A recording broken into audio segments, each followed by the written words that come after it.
جی حضرت بتائیں۔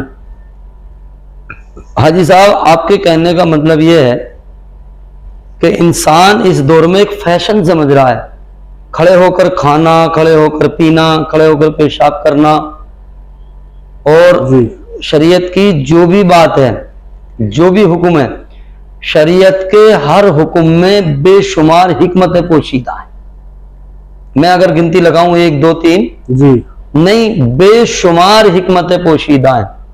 کھڑے ہو کر پیشاب کرنے سے ایک تو بدتمیزی کی علامت ہے، کھڑے ہو کر پیشاب کرنا یہ جانور کا طریقہ ہے۔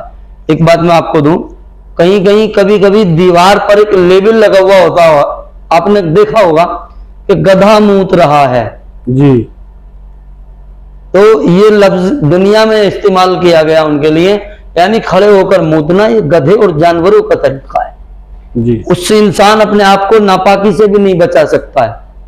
اچھا ہاں، استنجا کرنا بے حد ضروری ہے۔ چھینٹیں وغیرہ آئی جاتی ہیں۔ میرے نبی نے آج سے غالباً 1400-1500 سال پہلے کہا ہے کہ اس استھان کو اچھی طریقے سے صاف ستھرا کر کے دھو پیشاب کرنے کے بعد، اور آج ٹیکنالوجی بھی اس چیز کو کہہ رہی ہے کہ اس نواس کو، اس استھان کو دھونا چاہیے۔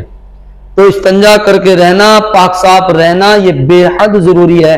مجھے ایک روایت ایسے موقع پر یاد آ رہی ہے جس سے پتہ چلتا ہے حضرت علی رضی اللہ تعالیٰ عنہ ہیں، آپ قبرستان میں گئے اور قبرستان میں آپ نے دیکھا ایک مردے پر عذاب ہو رہا ہے۔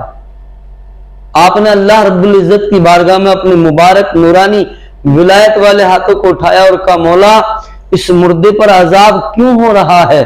غیب سے ندا ہوئی، اے علی اس پر عذاب یوں ہو رہا ہے کہ یہ پیشاب کے قطروں سے، اس کی چھینٹوں سے نہیں بچا کرتا تھا، یہ استنجا نہیں کیا کرتا تھا، اس پر عذاب، شدت کا عذاب، شدید عذاب جس کو دنیا والے دیکھ لیں تو اس کی تاب نہ لا سکیں، اس وجہ سے ہو رہا ہے کہ یہ پیشاب کے قطروں سے نہیں بچا کرتا تھا۔ تو یہ ناپاک ہے، یہ نجیس ہے۔ یہاں پر ایک چھوٹی سی بات اور میں عرض کیے دیتا ہوں، اکثر و بیشتر جو بچے ہمارے یہاں 6 مہینے کے ہوں، 2 مہینے کے ہوں، بس اوقات 8 مہینے کے ہوں، سال بھر کے ہوں، لوگوں میں یہ گائنج ہے کہ بچے کا پیشاب ناپاک نہیں ہوتا ہے۔ بس اوقات تو بعض لوگ اس کے پیشاب کے چھینٹے جسم پر، کپڑوں پر آنے کے بعد نماز پڑھنے تک کو جائز سمجھ لیتے ہیں، اور ان کا ماننا یہ ہوتا ہے کہ جب تک ماں کا دودھ پیتا ہے بچہ پاک ہے، بچے کا پیشاب پاک ہے۔ اسلام نے اس کو بھی ناپاک کہا ہے۔ ہاں کچھ عورتیں کہتی ہیں کہ بچے کا تو پیشاب جو ہے پاک ہے، پاک ہے، اس سے جی وہ بھی ناپاک ہے۔ وہ بھی اگر جسم پر کہیں لگ جائے گا یا کپڑوں پر لگ جائے گا تو نماز سے پہلے اس کا بھی دھونا اور جسم کا یا کپڑے کا پاک کرنا ضروری ہے۔ کپڑے کو اور جسم کو پاک کریں اور اس کے بعد ہی نماز ادا کریں۔ طہارت ہے انسان جتنا ظاہر میں اور باطن میں یعنی دل کے تمام خیالات سے پاک و صاف ہو، اللہ کی بارگاہ میں جب جھکے تو دنیاوی خیالات نہیں ہونے چاہیے، اس کا ظاہر بھی پاک ہو، اس کا باطن بھی پاک ہو، پھر انشاءاللہ اس کی نماز اسے دنیا میں بھی فائدہ پہنچائے گی اور آخرت میں بھی فائدہ پہنچائے گی۔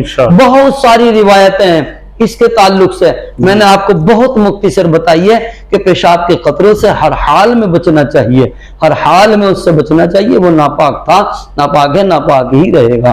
اللہ رب العزت ہمیں ہر ناپاکی سے بچنے کی توفیق عطا فرمائے۔ آمین آمین۔